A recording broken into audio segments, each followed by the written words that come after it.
Oh, who let this beggar girl in? Brittany Wilson stepped forward, her face contorted with disgust. What is this? A Halloween costume? She circled the woman, slowly, every employee watching. Cotton. She pinched the sleeve, dropped it like trash. Did you pick it up in the trash can? She laughed. This is Ashford and Whitmore, not Walmart. She pointed to the dress. That rag wouldn't even be usable as a dust cloth here, darling. Giggles erupted from the staff. The woman didn't flinch. She looked at Brittany and said, gently, I want to see the silk scarves, please. not angry, just calm. That calmness infuriated Brittany. Then the CEO rushed over, bowed deeply. Madam A.G. Brittany's legs gave way, her face drained. Who was this woman? And why did the CEO bow? What comes next? Brittany will never recover from. Let's rewind. 45 minutes before that satisfying moment. Washington, D.C., a Tuesday in late spring. The sun sat high over K Street, bouncing off limestone buildings and black government SUVs. 2 blocks from the Capitol, the Ashford and Whitmore flagship store rose like a marble temple, 120 years old. Crystal chandeliers in the lobby, a grand piano playing soft jazz by the elevator. The air smelled like French perfume and fresh-cut lilies. Every surface gleamed. Every employee wore pearl-colored uniforms pressed to perfection. This was not a store. This was a statement. A place where senators' wives browsed cashmere on lunch breaks, where diplomats sent assistants to pick up anniversary gifts, where the cheapest item on the floor, a silk pocket square, cost $300. And right now, an unmarked black SUV was pulling up to the curb outside. The rear door opened. A woman stepped out. She was black, mid-50s, natural curls, no makeup except a touch of lip balm, a thin gold cross around her neck, the only jewelry she wore. Her dress was navy cotton, a simple wrap, $60 from a department store her mother used to clean. Her name was Danielle Sinclair, and she was the Attorney General of the United States, the first black woman to ever hold that title. She turned to the man in the passenger seat, Special Agent Gregory Hollis, her head of security detail. He was already frowning. "Give me 45 minutes," she said. "Stay across the street." Hollis shook his head. "Ma'am, the Attorney General does not just stroll into retail without protection." She smiled. "Today she does. It's my niece's graduation. I want to buy her something myself." Hollis opened his mouth to protest. She was already walking away. Her flat shoes made no sound on the sidewalk. No entourage, no staff, no cameras. Just a woman in a cotton dress walking into a luxury store like anyone else. But Danielle Sinclair was not anyone else. She was the daughter of Eleanor Sinclair, a hotel housekeeper in Baltimore who spent 30 years making beds, scrubbing bathrooms, and folding towels for people who never once looked her in the eye. When Danielle was 11 years old, her mother was accused of stealing a guest's diamond bracelet. The hotel manager didn't investigate, didn't ask questions. He marched Eleanor through the lobby, in front of the Sunday brunch crowd, and told her to empty her pockets. She did. There was nothing. 2 hours later, the guest found the bracelet in her own suitcase, under a scarf, where she had left it. No apology was ever given. Not that day, not ever. Eleanor went home that night and cried in the bathroom with the door shut. Danielle sat on the hallway floor, back against the wall, listening to every sob through the thin wood. She was 11. She made a promise to herself that night. She didn't know what it looked like yet, but she knew, sitting on that cold floor, that she would spend her life making sure what happened to her mother would have consequences for the people who did it. Howard University. Undergraduate, top of her class. Yale Law School. 10 years as a federal prosecutor. 2 terms as a state attorney general. And then, confirmation as the first black woman to serve as Attorney General of the United States. She had not forgotten that bathroom door. Not once. Not for a single day. And now she had a new mission. The Equal Dignity in Commerce Initiative, a federal crackdown on racial profiling in retail. Her office had received hundreds of complaints from black and brown customers who had been followed, refused service, humiliated, or falsely accused in luxury stores across the country. One name kept coming up, again and again: Ashford and Whitmore. Today, at 2:30, Danielle had a formal meeting scheduled with the company's CEO, Charles Ashford, upstairs in the executive suite, to discuss the federal civil rights investigation her office had opened against his company. But she had arrived early, on purpose, not just to buy a silk scarf for her niece Maya, who was about to become the first in her generation to attend college at Spelman, pre-law, but to walk through the front door of this store the way her mother used to walk into rooms, quietly, without title, without protection, to see what this place looked like from the other side of the counter.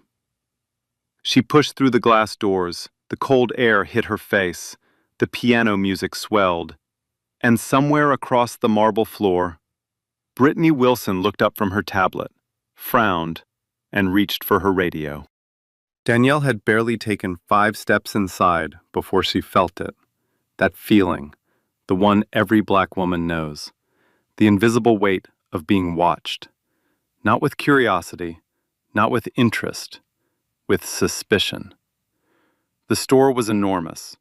Marble columns stretched toward a ceiling painted with gold leaf angels. Classical music drifted from hidden speakers. The air smelled like sandalwood candles and leather, the kind of leather that costs more than most people's rent. Danielle moved through it all quietly. Her flat shoes barely whispered on the polished floor. She passed the perfume counter, where 2 women in matching pearl uniforms glanced up and then, quickly, looked away. Not a smile, not a nod, just a look that said, "We see you, and we've already decided." She didn't take it personally. Not yet. She found the scarf display near the back of the ground floor, a long glass case lined with silk, creams and golds and deep burgundies folded into perfect squares, tiny price cards in elegant fonts. The cheapest one was $850. Danielle ran her fingers along the edge of the glass. She was looking for something with magnolias. Maya loved magnolias. Their grandmother used to grow them in the backyard of their Baltimore row house, back when the neighborhood still had yards. "Welcome to Ashford and Whitmore." Danielle looked up. A young black woman stood in front of her, early 20s, warm smile, name tag reading Olivia Bennett. She was the only black employee Danielle could see on the entire floor. "Can I show you anything in particular?" Olivia asked. "Just browsing," Danielle said. "Silk scarves, something with florals maybe." Olivia nodded and began pulling a few options from the case. "We just got a new collection from Milan, hand-painted. Let me show you." She never got to finish. "Olivia." The voice came from behind them, sharp, clipped, like a dog whistle in human form. Brittany Wilson was walking toward them. Her heels hit the marble like gunshots. Her tablet was tucked under one arm. Her jaw was set. "I'll take it from here," Brittany said. "Go restock the handbag wall." Olivia blinked. "I was just helping this customer with—" "Did I stutter?" Brittany's smile didn't reach her eyes. "Handbag wall. Now." Olivia hesitated. She looked at Danielle with something close to an apology. Then she turned and walked away. Her footsteps were soft, almost ashamed. And just like that, Danielle was alone with Brittany Wilson. Brittany didn't greet her, didn't introduce herself.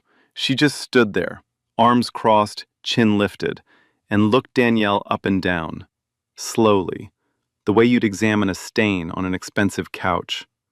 Her eyes stopped on the dress, stayed there. "So," Brittany said, "you're browsing." "I am." "These scarves." Brittany tapped the glass case with one manicured nail. The sound was sharp, deliberate. "They start at $850. The ones Olivia was about to show you? Those are $1,200. Each."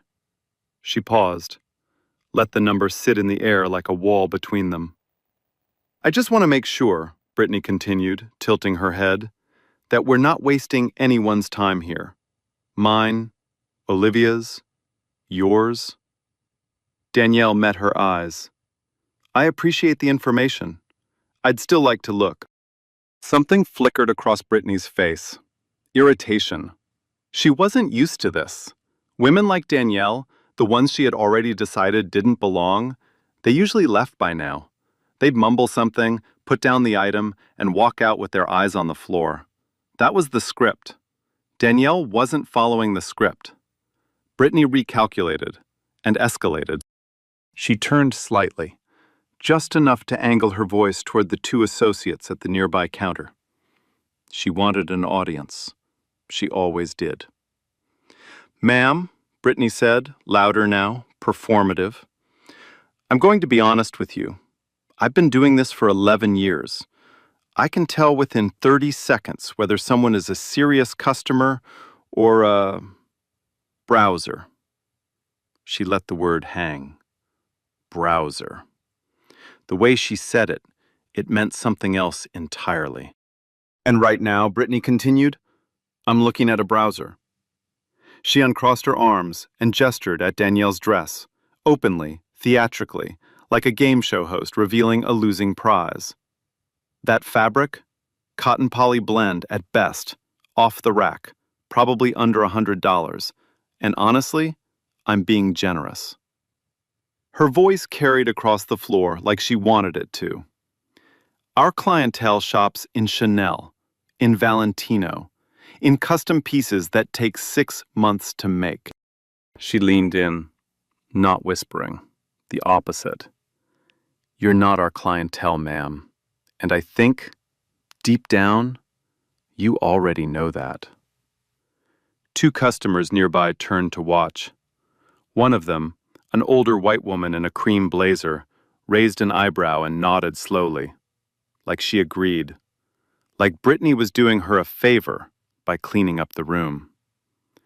Danielle's jaw tightened, just slightly, just enough that only someone who knew her, really knew her, would notice. But her voice stayed level. "I'd like to purchase a scarf," Danielle said, "for my niece. She's graduating." "How sweet," Brittany said. The word came out like vinegar. "But I'm not sure we have anything in your budget. Have you tried the mall on H Street? They have lovely options. Very affordable." She reached into her pocket, pulled out a business card from the sister store, held it out between two fingers, like she was handing a tissue to someone who had sneezed on her. Danielle didn't take it. "I'd like to stay here," she said. Brittany's smile disappeared. Something harder took its place. Something uglier. What happened next changed the temperature of the entire room. Brittany turned to a passing associate, Theodore Hayes, the assistant manager. He was mid-30s, pale, and had the permanent look of a man who spent his career avoiding conflict at all costs. "Theodore," Brittany said, not quietly. "Radio Bradley. Tell him I need security at the scarf counter." Theodore froze. His hand stopped halfway to his earpiece. "Security? For what?" "Just do it." Brittany didn't look at him. Her eyes were locked on Danielle. "We have a situation." The word echoed across the polished floor. Situation. Two more customers looked up. A man at the watch counter set down his champagne glass and turned. The piano player's fingers slowed. Even the perfume girls at the front, the ones who hadn't smiled, were staring now. The room had made its decision, not based on anything Danielle said, not based on anything she did, based on her skin, her dress, her refusal to leave when she was told to. 30 seconds later, Bradley Caldwell appeared. He was mid-50s, broad shoulders, a buzz cut going gray. He walked with the weight of a man who had spent 20 years in law enforcement before taking a quieter job in retail security. He wasn't quiet. He was just waiting for someone to give him permission. "Brittany," he said, "what's going on?" Brittany pointed one finger at Danielle, casually, the way you'd point at a face on a security monitor. "This woman has been lingering at high-value merchandise for over 10 minutes. She has not made a purchase. She does not appear to be a customer." She paused, smiled at Danielle, that same vinegar smile. "I'd like her escorted out, through the side exit." The side exit. Danielle knew exactly what that meant. Every store like this had one. A narrow hallway past the stockroom, past the dumpsters, past the loading dock. The exit reserved for deliveries, garbage, and people they didn't want the real customers to see being removed. The trash exit. Bradley shifted his weight. He looked at Danielle, then at Brittany, then back at Danielle. "Ma'am," he said, not unkindly, but firmly, "would you like to come with me?" Danielle looked at him, then at Brittany, then at the silk scarf behind the glass, cream-colored, hand-painted magnolias curling along the border, the one she had walked in here to buy. "No," she said, simply, "I would not." Brittany's jaw tightened, her nostrils flared. The smile vanished completely. "Excuse me?" "I said no," Danielle repeated. Her voice did not rise. It did not shake. "I'm a customer. I'm standing at a display case. I have not raised my voice. I have not touched anything I wasn't invited to touch. And I am not leaving." The floor went silent. Even the piano stopped. Brittany stared at Danielle for a long, ice-cold moment. Then she turned to Theodore. "Not the time," she said. Her voice was flat now. "Dangerous. I'm starting a formal incident report. If she won't leave voluntarily, we move to the next step." She turned back to Danielle, stepped closer. Her voice dropped low, just low enough that only Danielle, Bradley, and Theodore could hear. "You have no idea who you're dealing with, sweetheart." Danielle almost smiled, because the truth was, neither did Brittany. Brittany Wilson was not the kind of woman who accepted the word no. She had built her entire career on a simple formula. She decided who belonged, and everyone else left. Quietly, quickly, without a scene. It had worked for 11 years. Not once had a customer stood at her counter, looked her in the eye, and refused to move. Until now. And it was making her dangerous. "Bradley," Brittany said. Her voice was calm. Too calm. The kind of calm that comes right before something breaks. "I need you to check her bag." Bradley looked at the leather tote hanging from Danielle's shoulder. Simple. Worn at the corners. No brand label. He looked at Brittany. Then at the floor. "Brittany, we can't just..." She was lingering near the jewelry case on her way in. I saw it on the monitor. Brittany tapped her tablet twice, like she was pulling up footage. She wasn't. "I have floor authority. Check the bag." It was a lie. Danielle had never gone near the jewelry case. She had walked straight from the entrance to the scarves, in a straight line, on camera. But Brittany said it with such confidence, such practiced, polished authority, that nobody in earshot questioned it. Bradley turned to Danielle. His voice dropped, almost apologetic. "Ma'am, would you mind if I just took a quick look inside?" Danielle looked at him, steady, unhurried, the way a woman looks at someone when she's already 10 steps ahead. Yes, she said, I would mind. You have no probable cause. I have not stolen anything, and I would like to speak to this store's general counsel. The words landed like stones dropped on glass. Bradley took half a step back. He felt it, the weight of what she'd just said. Probable cause. General counsel. Those weren't the words of a woman who didn't know her rights. Those were the words of someone who had spent her life enforcing them. But Brittany didn't hear it. She didn't want to. She laughed. Not a real laugh, a performance. She turned to the staff nearby, 3 associates, all watching now, and shook her head slowly, theatrically, the way a teacher shakes her head at a child who gave the wrong answer on purpose. General counsel, Brittany repeated. Oh, honey, you don't get to demand a lawyer in my store. She uncrossed her arms and took a step forward. This isn't a courtroom. This isn't a police station. Another step. Close enough now that Danielle could smell her perfume, sharp, floral, suffocating. This is my floor, and on my floor, I decide who stays and who goes. She let that sit, let it echo off the marble. Then she leaned in even closer and spoke slowly, word by word, deliberately, like she was talking to someone who didn't understand English. You need to leave now. Danielle didn't move, didn't blink, didn't shift her weight. Or what? She said. Something flashed in Brittany's eyes. Not anger, delight. She had been waiting for this, a reason to go further. Or I call the police, Brittany said. She held up her phone, waggled it. And they will come, and they will remove you. Believe me.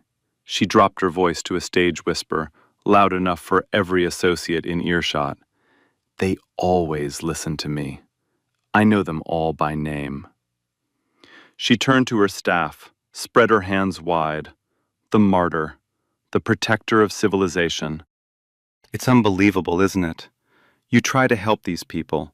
You offer them another store. You treat them with patience, with kindness. And this, she gestured at Danielle like she was pointing at a mess on the floor. This is the gratitude you get. These people. The phrase settled over the room like smoke. And what happened next made Danielle's stomach turn. 2 customers, a couple in matching Burberry coats standing near the watch counter, actually nodded.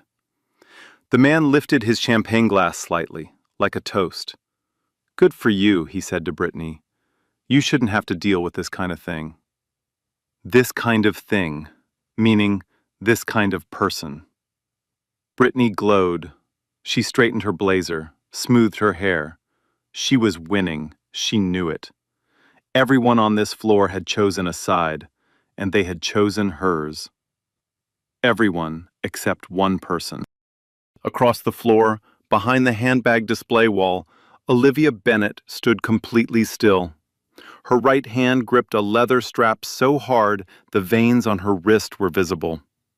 Her left hand held her phone, tucked behind the shelf, screen down, out of sight. The red recording light was blinking. She had been filming for 4 minutes. Theodore Hayes, the assistant manager, stood 6 feet away, arms folded, eyes on the floor. He said nothing, did nothing. He stared at his shoes like a man hoping the ground would open and swallow him whole.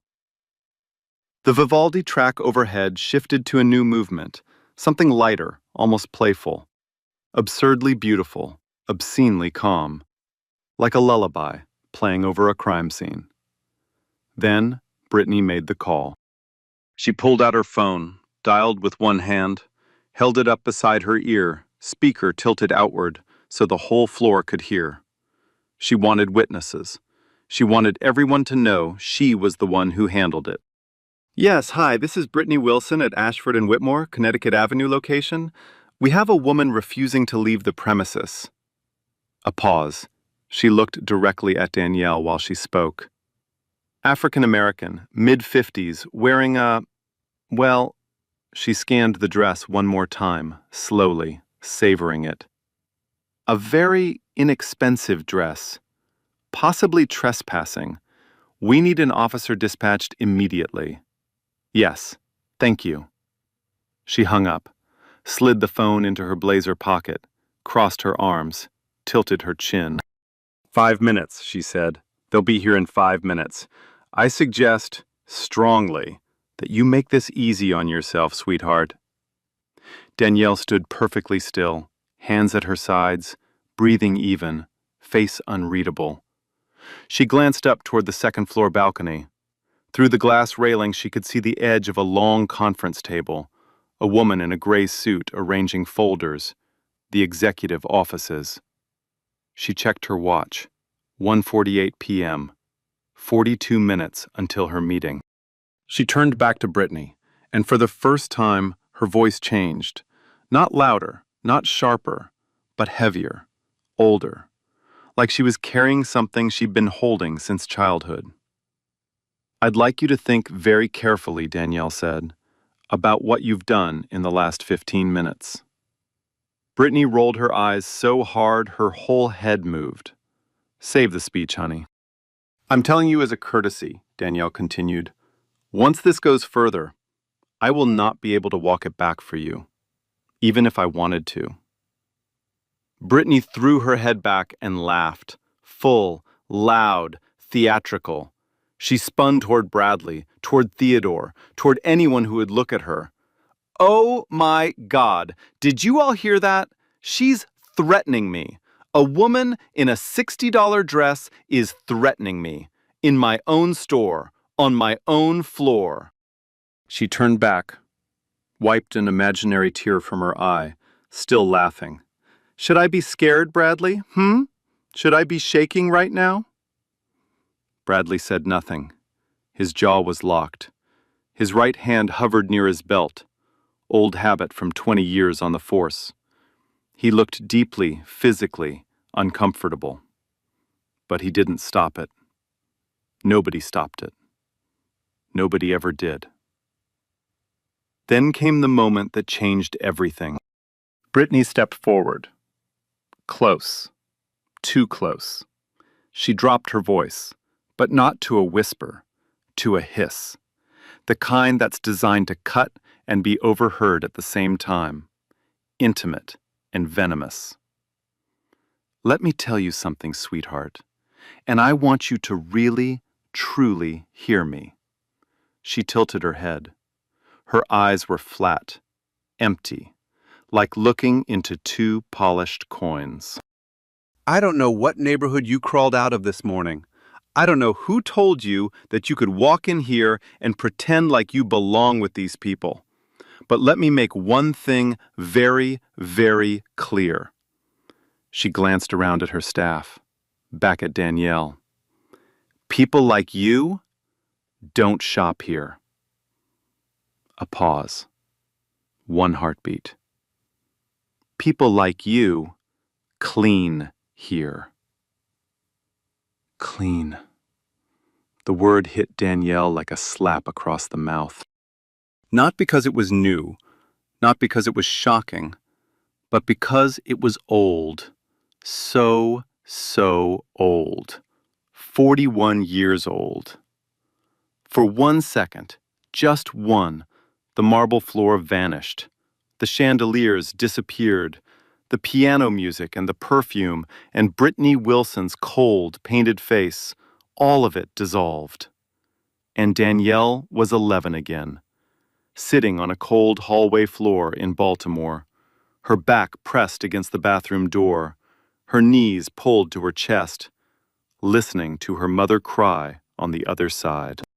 Eleanor Sinclair, in her hotel uniform, being marched through a lobby full of strangers, for a bracelet she never touched, in front of people who had already decided she was guilty before she opened her mouth.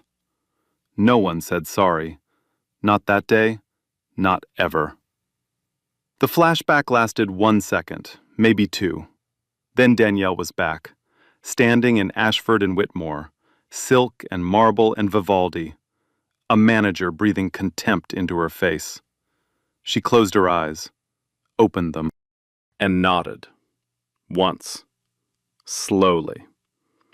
The nod of a woman who has just made a decision that cannot be undone. She didn't speak. She didn't need to.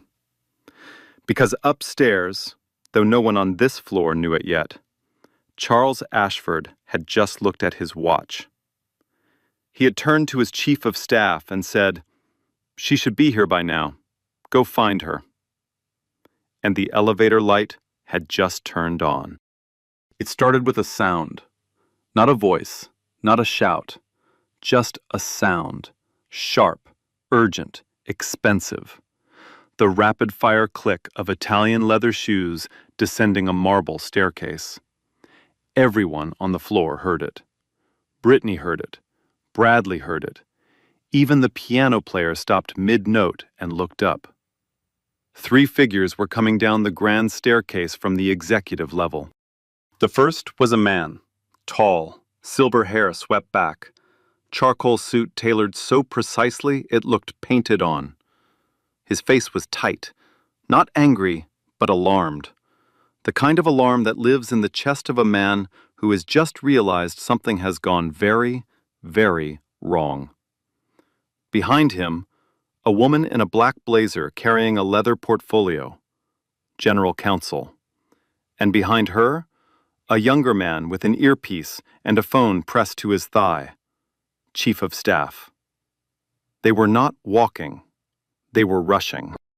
The man in the charcoal suit, Charles Ashford, CEO of Ashford and Whitmore, reached the bottom of the staircase and scanned the floor. His eyes swept past the perfume counter, past the watch display, past the piano, and landed on Danielle Sinclair.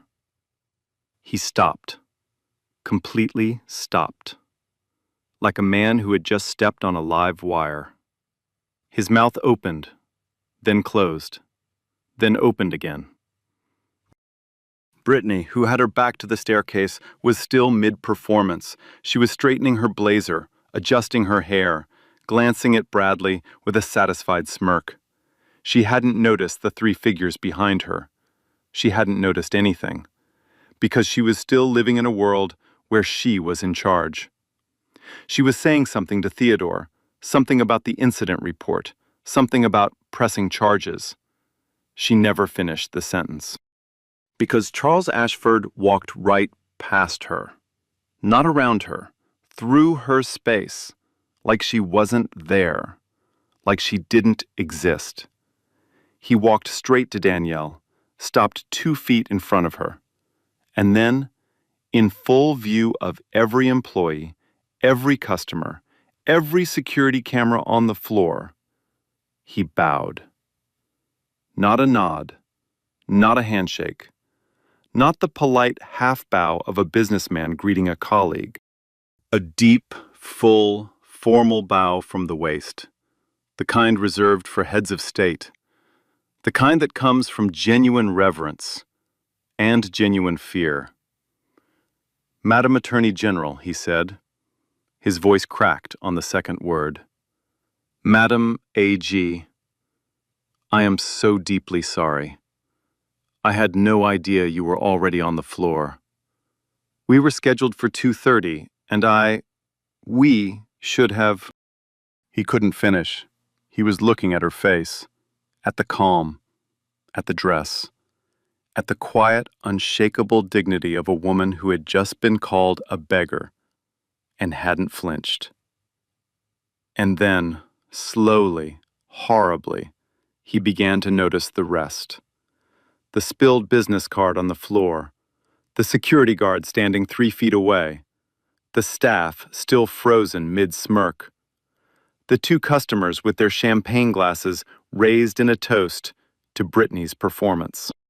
His face changed. The reverence drained out. Something darker replaced it. "Madam A.G.," he said, quieter now, almost a whisper. "What happened down here?" Behind him, Brittany Wilson's brain was still catching up with her body, because her body already knew. It started in her hands. They went numb. The tablet slipped from under her arm and hit the marble with a crack that echoed across the floor. Then her chest. A pressure. Sudden, massive, like all the air in the room had been sucked out at once. Then the words. They hit her one at a time, each one heavier than the last.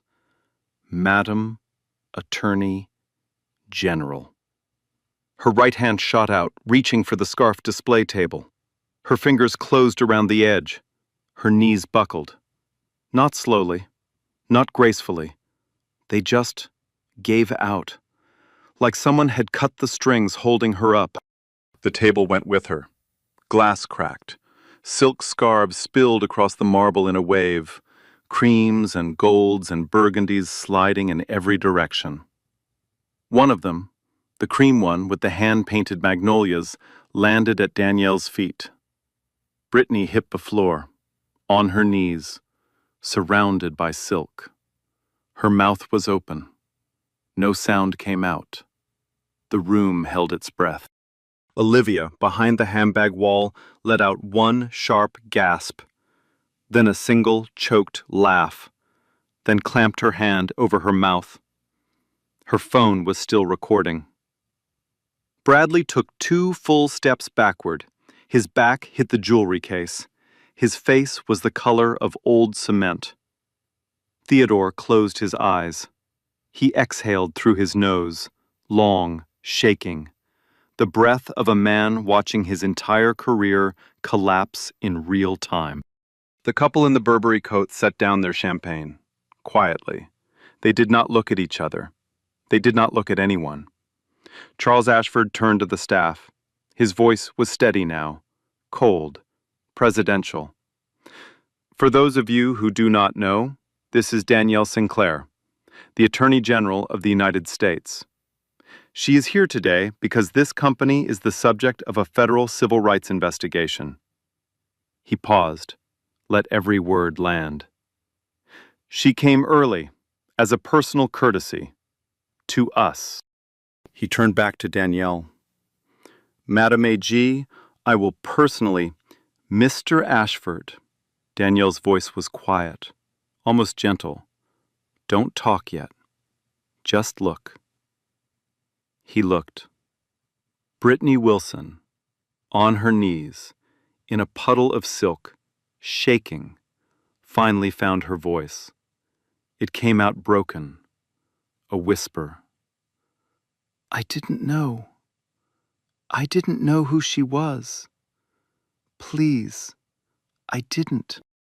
Danielle looked down at her, not with anger, not with triumph, with something much older, much heavier, a sorrow that had been building for 41 years.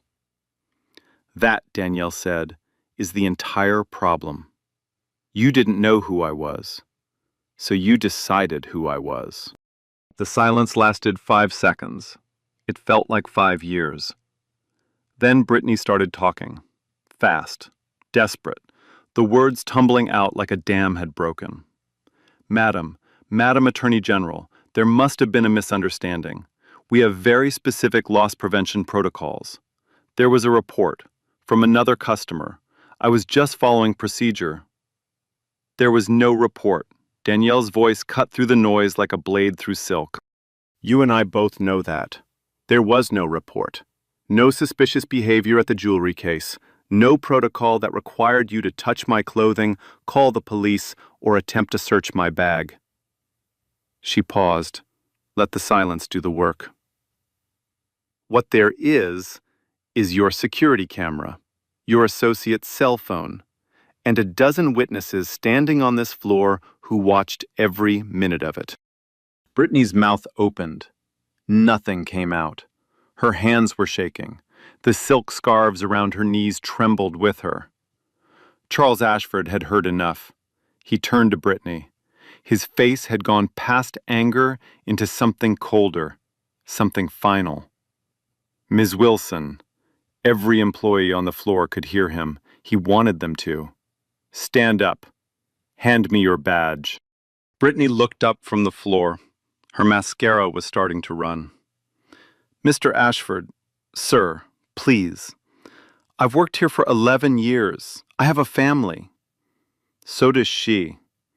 Charles didn't raise his voice. He didn't need to. So did her mother. So did every customer you have humiliated on this floor for 3 years, while this company was too gutless to do anything about it. He extended his hand, palm up. Brittany's fingers fumbled at her blazer. The badge was pinned over her heart, the spot she had always worn it with such pride. She unclipped it. Her hands shook so badly it took 3 tries. She placed it in his palm. Effective immediately, Charles said, your employment is suspended pending full termination. You will be escorted from this building. He turned to Bradley. You touched a customer without consent. You attempted an illegal search based on a fabricated report. Turn in your equipment to HR before you leave today. You're done.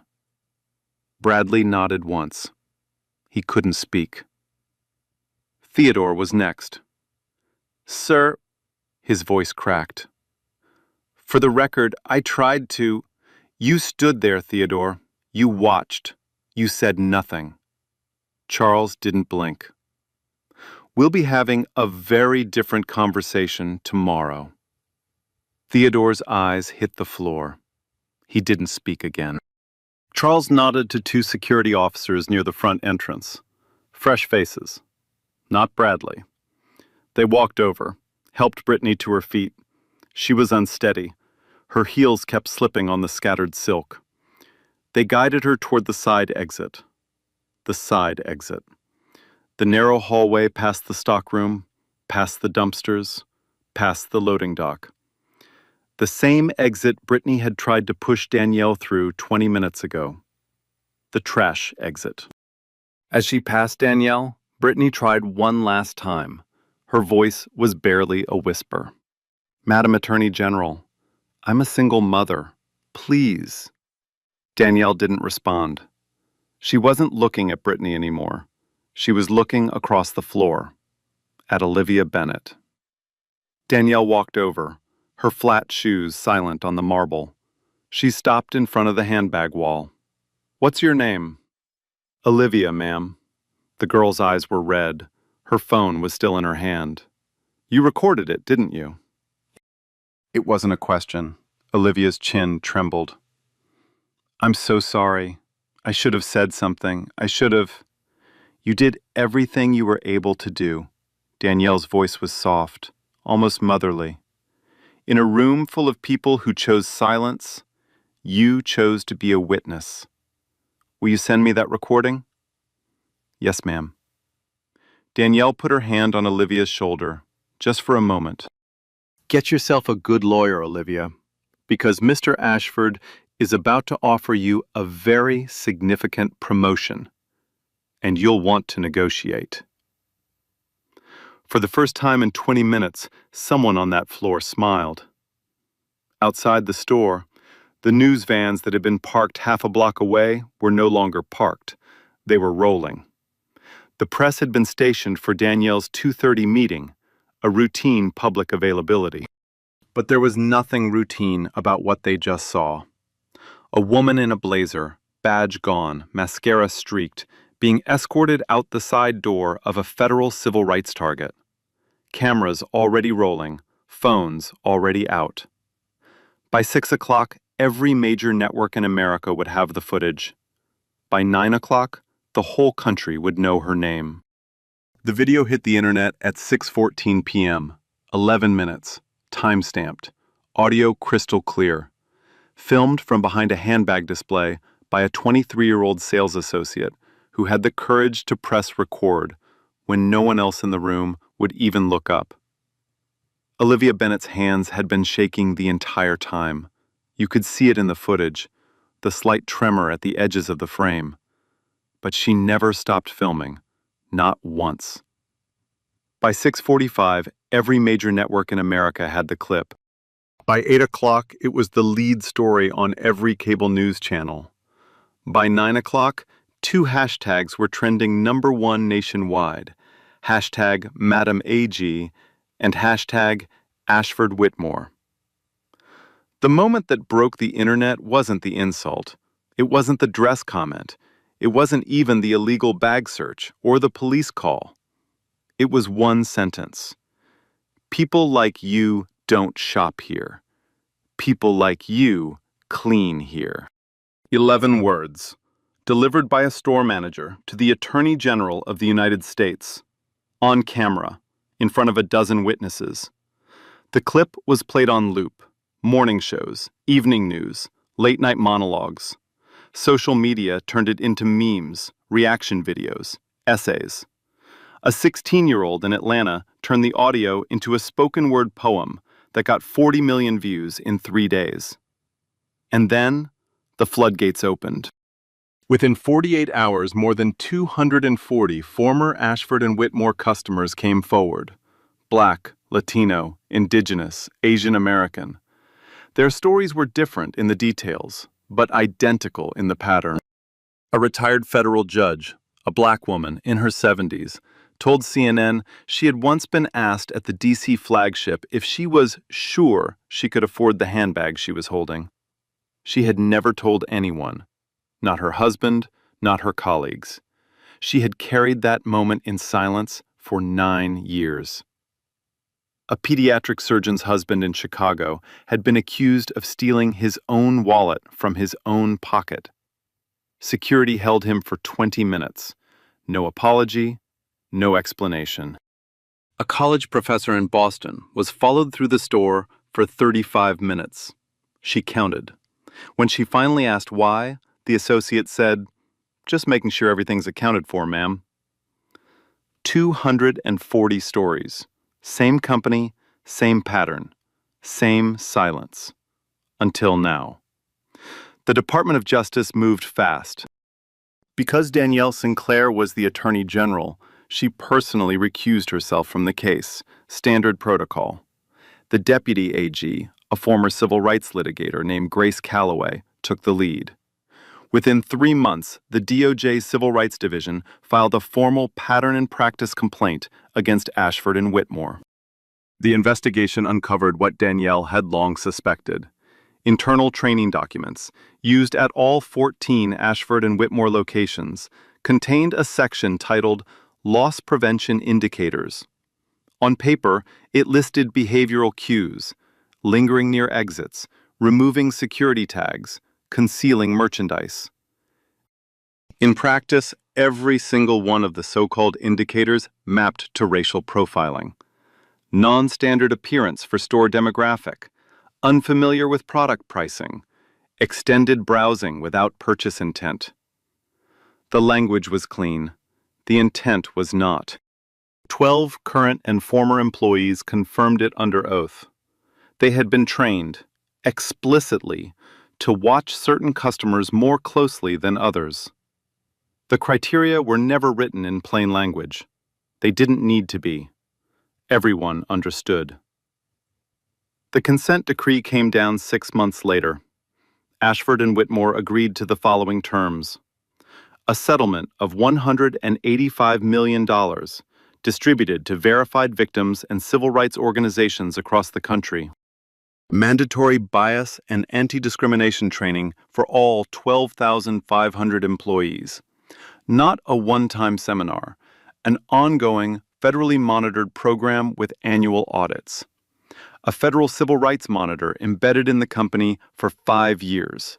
Full access, no restrictions. A public apology, issued not by the PR department, not by a spokesperson, but by the board of directors, read aloud on live television. Charles Ashford stood beside Danielle Sinclair at the press conference. His hands were steady, but his voice was not.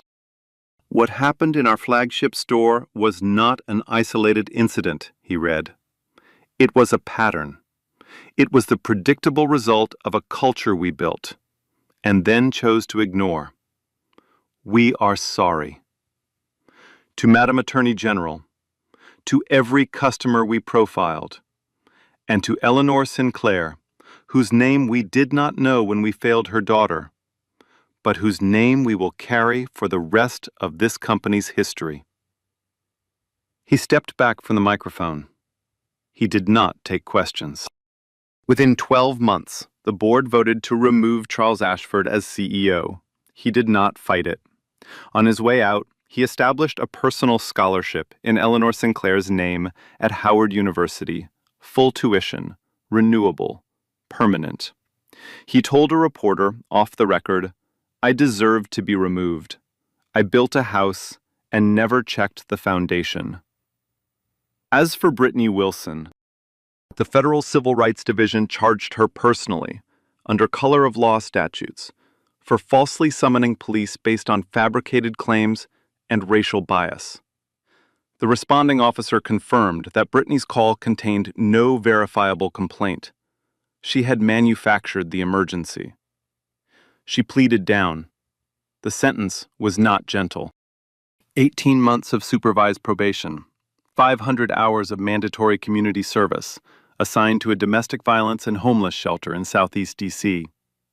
The irony was intentional and unforgiving. A permanent ban from employment in the retail industry, nationwide. Her name entered into a federal civil rights database, and a separate civil lawsuit filed by Olivia Bennett for 3 years of hostile work environment, racial harassment, and retaliation settled privately for a 6-figure sum. Olivia used part of the money to finish her degree. 6 months later, Congress passed a federal anti-retail discrimination provision.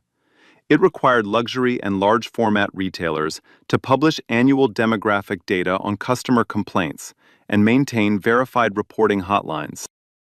The provision had no official name in the legislation, but everyone, the press, the public, the activists, the lawmakers, called it the same thing: the Sinclair Rule. And then there was Maya. Maya Sinclair graduated from high school on a warm Saturday in June. Her aunt sat in the 3rd row.